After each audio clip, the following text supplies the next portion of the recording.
Kita membahas mengenai paru-paru basah nih, Dokter Arlene. Kita kan sering dengar ya, kalau masyarakat tuh ngomong paru-paru basah, mereka bilang, oh jangan kalau keluar naik motor malam-malam, jangan lupa pakai jaket, karena kalau nggak nanti kamu kena paru-paru basah. Ada lagi. Apa tuh dia bilang? Kalau misalnya cewek-cewek abis keramas, jangan dibiarin begini. Nanti airnya masuk ke dalam, jadinya paru-paru basah. Ada juga. Atau mandi malam katanya dibilang bikin paru-paru basah juga. Nah, mungkin Dokter Dewi dulu ya. Kita perkenalkan ada Dokter Dewi Puspitor ini, seorang dokter spesialis paru, bisa memberikan penjelasan mengenai paru-paru basah itu sebenarnya apa yang dimaksudkan. Dan juga ada Dokter Chandra di sini ya untuk rehabilitasi medisnya. Nanti kita akan membahas juga nih mengenai terapinya. Silakan dokter. Ya, namanya paru-paru basah tuh mungkin kalau medis ya disampaikan adalah kita bilang pneumonia. Susah ya membahasnya kalau bahasa medis itu pneumonia atau radang atau infeksi di paru-paru. Gitu. Paru kita sebenarnya ada dua, kanan dan kiri. Jadi ada infeksi di paru-parunya dan itu penyebabnya ada bakteri itu udah banyak, kemudian ada virus gitu, ada mikoplasma. Jadi memang ada suatu infeksi sebenarnya. Jadi sebenarnya orang bilang paru-paru basah, padahal sebenarnya paru-parunya itu terinfeksi ya dok ya? Oke. Apakah benar nih dok mitosnya itu karena kena angin malam? Iya, angin malam seperti apa? Angin malam. Oke. Jadi katanya karena kena angin malam. Bener nggak dok? Mitos atau fakta? Jadi kalau dibilang mitos, bilang sering kena angin malam tidak. Kita juga banyak aktivitas teman-teman kita yang malam tidak. Semua kembali kepada daya tahan tubuh kita, kemudian pola hidup sehat kita. Gitu. Kalau kita misalkan ya merokok, minum alkohol, contoh ya itu semua dengan pola makan yang kurang baik, daya tahan tubuh kita rendah atau jadi menurun, kita akan mudah terinfeksi. Normal, rongga mulut kita, usus kita juga ada kuman kan. Jadi kalau kita daya tahan tubuh menurun, kuman-kuman yang tadinya aman itu akan muncul, dan atau kita kedapatan dari orang lain yang misalkan ada sekitar kita yang dekat yang batuk, kita juga ikut menjadi terinfeksi istilahnya. Jadi itu mitos ya dok ya?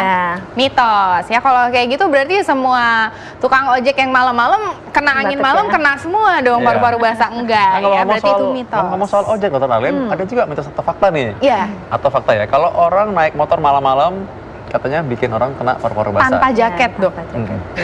Iya, itu juga sama, itu mitos juga itu. Jadi kan mitos juga. Tetap, tapi namanya malam lebih baik kita mengamankan agar kita juga tetap sehat ya, pakai jaket seperti itu. Karena hantaran angin gitu ya, hembusan angin yang kencang kalau kita naik motor kan tidak nyaman juga kita. Tapi itu bukan menyebabkan gara-gara naik motor malam-malam jadi kita kena, tidak. Itu kembali lagi pada daya tahan tubuh akhirnya. Jadi mitos Dokter Arlene. Jadi boleh Dokter Arlene kalau mau naik motor malam-malam boleh kok. Cuma pakai piyama gitu naik motor boleh kali. Oke, nah ini ada lagi nih dok, mitos atau fakta, tidur di lantai tanpa alas atau alas tipis menyebabkan pneumonia atau paru-paru basah. Benar atau salah dok? Ya, itu salah juga. Salah juga itu ya, mitos lagi. Karena apakah menular, apakah yang dari lantai itu ke tubuh kita, tidak. Jadi itu tadi semua kembali kepada daya tahan tubuh kita, gaya hidup kita, pola makan. Berarti ini mungkin dokter harus bahas juga nih dok mengenai penularannya. Sebenarnya penularan kan ini kita berbicara tentang infeksi. Nah penularan dari paru-paru basah ini gimana dok? Ya, secara umum kalau untuk infeksi di paru, secara umum adalah penyebarannya atau kita mendapatkan adalah dari droplet atau dari percikan dahak gitu ya. Misalnya sekeliling kita yang dekat lah, ada yang batuk, harusnya ada etika batuk yang baik kita tutup gitu, kemudian kita buang ke air mengalir, kita atau pakai tisu seperti itu, ya, etika batuk yang baik. Jadi kalau misalkan kita sedang menurun daya tahan tubuhnya, ada beberapa kondisi ya menyebabkan penurunan daya tahan tubuh, kemudian di sekitar kita itu sakit, kita batuk, kita bisa tertular. Jadi karena batuk orang lain terhirup oleh kita. Jadi hati-hati juga orang yang udah terlanjur kena tadi pneumonia ini, kalau batuk jangan batuk sembarangan gini, apalagi nggak pakai apa-apa ya, batuk ya, gitu ya. Dan kondisi tambahan lagi adalah pada orang yang dengan kondisi daya tahan tubuh menurun, misalkan nih pada orang tua, pada pasien-pasien yang dirawat di rumah sakit, juga pada balita mungkin ya dok ya? Ya, itu mudah sekali. Ya, nah ini mungkin supaya lebih jelas dok, mari kita bergerak ke LED. Di sini kita bisa lihat ya proses penularan ataupun terjadinya penyakit paru-paru basah atau pneumonia ini ya dok ya. Dimana ini bisa terjadi infeksi ada di dalam paru-paru yang masuk ke alveoli, apakah benar dok? Ya. Jadi setelah kita terinfeksi gitu, terhirup ya dok ya? dari droplet tersebut ada proses ya. Pada yang sehat pasti daya tahan tubuhnya dengan daya tahan tubuh yang baik, dia akan istilahnya akan dimakan atau dihancurkan atau dimatikan lah kuman tersebut. Tetapi pada orang dengan daya tahan tubuh menurun, lama-lama infeksinya masuk, terjadi inflamasi, penebalan dari dinding sampai ke alveoli atau istilahnya adalah balon-balon udara. Jadi kita banyak balon-balon udara ini kalau di paru-paru ini kita di zoom baru kelihatan seperti ini ya dok ya. Oke, ini yang normal, yang sebelah sini yang normal. Yang yang normal. Kita lihat itu bersih. Ya, tidak ada penebalan, tidak ada cairan di dalam. Tapi pada orang dengan infeksi atau dengan pneumonia atau di belakang paru-paru basah, kita lihat dindingnya saja sudah tebal, ditambah lagi dengan cairan yang tertimbun. Jadi bagaimana orang akan sesak nafas atau nyeri dada sampai tembus ke belakang juga bisa aja. Nafasnya menjadi tidak lega. Kita lihat kalau di situ kan, wah itu keluar masuk udara dengan bagus ya, karena pertukaran oksigen dengan CO2 terjadi di sini di balon-balon ini. Jadi di alveoli bahwa pertukaran oksigen dan juga CO2 yang tadi kita hirup oksigen mengeluarkan CO2 karbon dioksida itu terjadi di sini balon ya. Nah makanya dibilang paru-paru basah ya dok ya, karena bisa terjadi ada cairan ataupun darah yang ada di dalam alveoli ini. Oke, nah dokter Vito mungkin ada pertanyaan. Iya nih dok, kalau misalkan dengan seperti ini ya, berarti memang jelas nih nggak ada hubungannya kalau orang bilang tidur di lantai, orang naik motor nggak pakai jaket, mandi malam-malam sama paru-paru basah, ya. Nah, gejala-gejalanya dok secara umum apa yang patut diwaspadai oleh masyarakat apabila mereka pikir oh ini jangan-jangan terkena pneumonia atau paru-paru basah ini? Jadi gejala-gejalanya itu ada beberapa gejala. Yang umum adalah kalau pada usia masih muda seperti kita ngakunya muda ya. Masih muda dong dok. Masih muda kok dok. Masih muda ini. Jadi itu ada batuk, batuknya berdahak, kadang tanpa dahak juga ada. Kemudian ada batuk darah bisa, kemudian ada nyeri dada karena ada proses peradangan di dalam. Kemudian kadang ada nyeri di belakang. Proses infeksi jadi menjadi panas seperti itu, menggigil, nafsu makan menurun itu bisa. Jadi mesti diwaspadai. Jadi kalau misalkan kita batuk sudah 3 hari, kalau 3 hari kan kita anggap seperti influenza ya. Kita lihat batuk, kemudian sudah dikasih obat masih belum sembuh dan kita ada rasa sesak, segera jangan ditunda karena prognosis atau tingkat kekhawatiran kita nanti tergantung dari nanti kumannya ini apa ya, jenis kumannya. Kemudian usia mempengaruhi. Kalau usia muda sama usia sudah di atas 60 beda respon pengobatannya. Kalau yang muda-muda responnya insya Allah bagus. Tapi kalau udah lanjut takutnya terlalu lama ya. Juga hati-hati pada orang dengan kencing manis ya dok, dengan sakit gula, dan juga lebih gampang terkena infeksi ini dan juga lebih berat bisa penyembuhannya dokter ya. Betul. Karena pada pasien dengan diabetes ada salah satu penyebab penurunan daya tahan tubuh. Oke, nah ini ada juga beberapa gejala yang tentunya harus diwaspadai oleh kita apabila kita terkena paru-paru basah yang memang darurat nih dok. Seperti salah satunya adalah kulitnya berubah warna, menjadi sianosis maksudnya kali ya dok ya. Kuku kita terlihat lebih biru atau bibirnya terlihat lebih biru. Tubuh nafasnya menjadi cepat, itu berarti memang tubuh kita kekurangan oksigen karena infeksi yang terjadi di paru ini ya. Ini juga ada sesak napas ya dok ya. Dan juga mengenai demam ini juga merupakan tanda-tanda infeksi ya dok ya. Oke, nah sesaat lagi apakah itu merupakan salah satu gejala dari pneumonia atau paru-paru basah? Seperti tadi disampaikan bahwa pneumonia kan atau orang awam bilang paru-paru basah, definisinya adalah infeksi di paru. Bisa hanya karena bisa salah satu paru saja, kita punya 2 paru ya. Tapi gejala-gejala tadi itu kan hampir sama, yaitu ada batuk, bisa berdahak, bisa tanpa dahak, nyeri dada itu sama. Jadi yang penting kita ada perhatian bahwa kalau batuk kemudian sudah minum obat, paling tidak kita evaluasi 3 hari. Berapa lama nih dok? Kita evaluasi 3 hari. 3 hari. Sudah minum obat, setelah minum obat. Setelah minum obat tidak ada perbaikan, kita harus ke dokter. Waspada.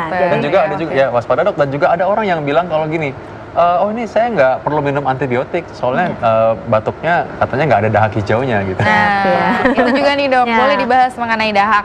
Ya, itu tadi karena dahak ada 2 tipe kan, batuk yang maksudnya batuk ya, ada batuk yang dengan dahak. Kadang kita dengar sendiri kok grok-grok, nah itu berarti batuk yang berdahak. Ada lagi batuk yang tanpa dahak, jadi nanti obatnya juga berbeda. Kalau batuk tanpa dahak menjadi istilahnya tidak produktif, kasihan, capek dia. Jadi kita kasih justru obat yang meredam batuknya. Kalau yang berdahak justru kita kasih pengencer dahak agar mudah dikeluarkan. Nah, pada pneumonia risiko terjadi dahak banyak bisa. Nah itu kita nanti akan dibantu oleh fisioterapi. Nah kebetulan kita punya sudah undang Dokter Chandra, dokter spesialis rehabilitasi. Dokter, penting untuk pulih kembali setelah sakit paru-paru basah nih. Nah, bagaimana caranya supaya pulih kembali seperti sedia kala, dokter? Yang datang ke rehabilitasi medik ada 2 ya dok. Jadi saat dia dirawat inap atau dia dirawat jalan. Kalau dirawat inap otomatis dia berbaring. Jadi nomor 1, kalau memang seperti yang dokter Devi bilang tadi, kalau memang dahaknya itu banyak, ya kita akan keluarkan. Tapi jaringan paru-parunya sendiri kan bengkak, jadi dia akan diatasi dulu, semua kondisinya bagus. Oke, kalau dahaknya lengket biasanya juga diencerkan, ada yang dengan uap, ada yang dengan obat minum. Setelah encer kita bantu untuk mengeluarkan. Mengeluarkan tuh butuh kemampuan tubuh untuk membatukkan. Otot nafas kita yang jarang kita pelihara itu namanya diafragma. Otot yang sangat besar, yang fungsi dia adalah menarik nafas, kayak vacuum cleaner paru-paru kita tuh, sedot sebanyak-banyaknya, lalu dibatukkan ke atas, das gitu. Saat membatukkan itu dia harus efektif karena dia harus menyedot sebanyak-banyaknya, dan saat dia batukkan benar-benar semua itu ke atas. Kalau tidak dia cuma dapat lelahnya. Dahaknya nggak keluar, batuk sampai capek, nggak bisa tidur, tenggorokannya sakit, sering sampai mungkin nyeri menelan gitu, sering.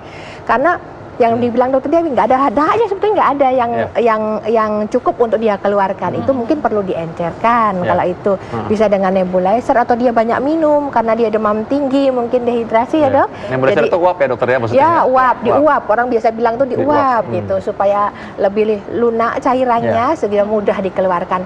Karena dahak itu ada 2 lapis dok, lapisan yang kental sama lapisan yang air. Nah lapisan yang air itu bikin bulu di dalam saluran nafas kita itu ada bulu-bulu, namanya bulu silia, bulu getar. Itu sapu alami yang Allah kasih, yang Tuhan kasih untuk nyapu. Kalau cairan itu kurang, lengket.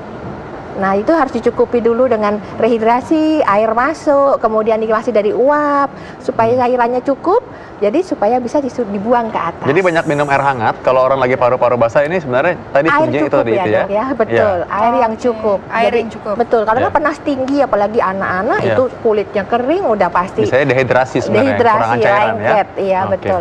Jadi perbaiki cair, setelah itu latih batuknya. Nah untuk batuk itu diafragma harus bagus. Beberapa mohon maaf, kalau perokok pasti kemampuan batuknya berbeda. Ini kayaknya orang belum tahu loh. Coba-coba, nah diafragma tuh di mana? Tahu nggak diafragma di mana? Nah, diafragma tuh ini lah, lihat nih diafragma ya. Nah, ini kan paru-paru di sini ya. Ini perut ya. Diafragma itu ada lapisan tipis di sini nih, di antara paru-paru rusuk kita. Coba tarik napas semuanya, tarik napas semua. Tarik napas yang di rumah, tarik napas. Saya hembuskan. Tarik napas. Hembuskan. Nah, itu yang turun itu diafragmanya. Supaya lebih jelas mungkin ayo sini Mas. Nggak apa-apa Mas. Oke, tepuk tangan dulu. Ya. Korban.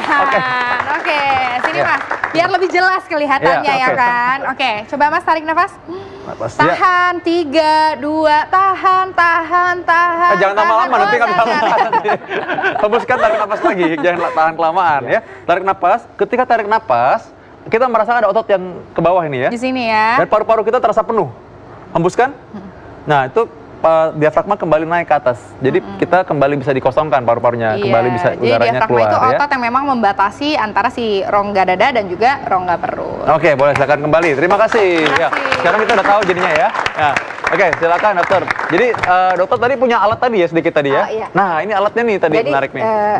Diafragma itu tadi Kalau perempuan sama laki mungkin beda ya, karena tadi laki-laki yang ditarik kan torakal ya, lebih harusnya dia tuh nafasnya di perut. Jadi berarti tidak terlatih dengan baik. Harusnya perutnya yang mengembang waktu dia. Oke, abis ini latihan sama saya. Abis ini latihan ya.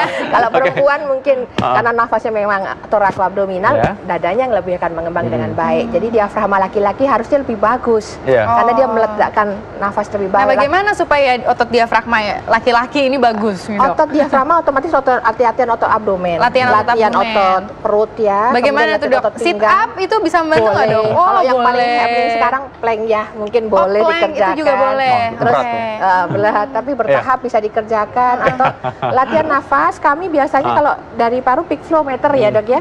Ini kita ngukur kemampuan batuk. Kemampuan batuk ya. Dilihat. Jadi kemampuan batuknya ini dicek, nanti dia dibatukkan di sini di alat itu, nanti diukur, karena yang normal itu antara di atas 270 liter per menit. Jadi alat ini fungsinya sebenarnya untuk mengukur batuk, kemampuan si diafragma untuk tadi ya, diafragma untuk batuk. Mungkin banyak di online juga yang kit asma dan lain-lain banyak, itu bisa dicari. Nanti dibatukkan di situ, tapi sebetulnya kelihatan kalau dengan tanpa alat pun kalau pasien atau kita sendiri membatukkan, harusnya kan kemampuan batuk ini dikembangkan. Kemudian kita tanpa batuk dengan pita suara terbuka, namanya huffing, kita bilang itu glotis atau pita suara terbuka. Jadi seperti gini. Jadi kalau dulu biasanya bersihkan kacamata ya. Nah itu gitu, dengan cara begitu dari diafragma dorong ke atas, tapi pintunya dibuka, jadi dia akan naik. Jangan lupa sikat gigi ya kalau. Saya jangan lupa sikat gigi. Untuk pasien gangguan paru-paru memang sikat gigi penting sekali ya dok ya. Kumur sikat gigi, karena kuman itu kita masuk ke hidung, ke mulut kita telan.